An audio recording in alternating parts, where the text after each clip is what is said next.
छूटे जाई तोरे कांचन काया एक दिन माटी मा मिले जाई तोरे कांचन काया एक दिन माटी मा मिले जाई।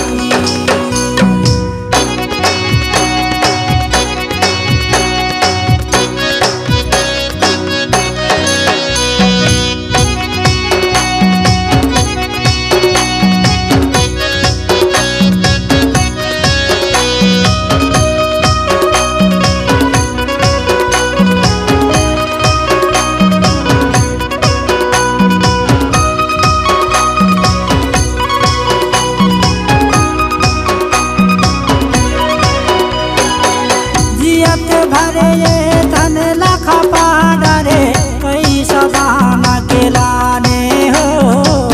पैसा दान के लाने घर परिवार लैका बपुरा माया कबीला खाया के लाने माया कबीला खाया के लाने धन डेरा तोरे रह जाही धन डेरा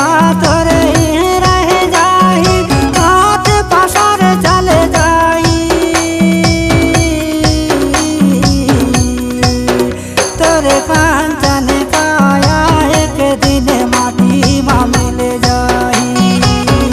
तोरे कांचन काया एक दिन माटी मा मिले जाई।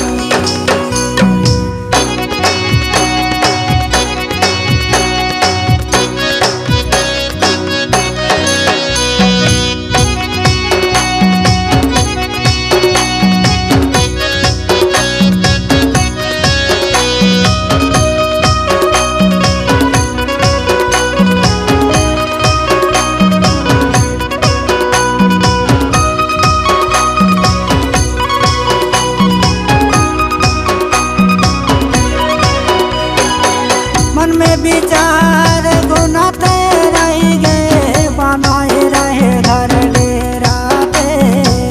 चोरे रहे धन डेरा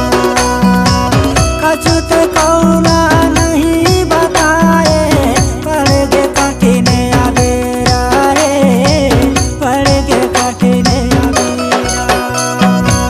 माया कबीला सुन संदेश माया कबीला संदेशा दौड़ते चले आई तोरे कांचन काया एक दिन माटी मा मिले जाई तोरे कांचन काया एक दिन माटी मा मिले जाई।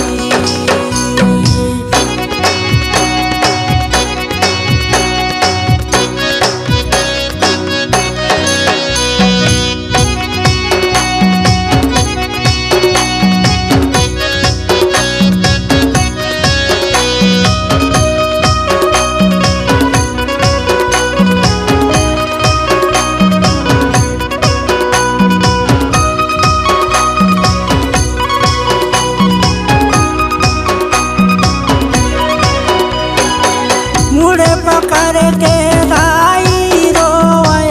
छाती पीटे पीटे बहनी रे छाती पीटे पीटे बहनी कौन जाने विधाता के लिखे ना टाल सके ना होनी रे टाल सके ना होनी 15 दरिया में जाके 15 दरिया में जाके फिर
बिछड़ जाते जब ये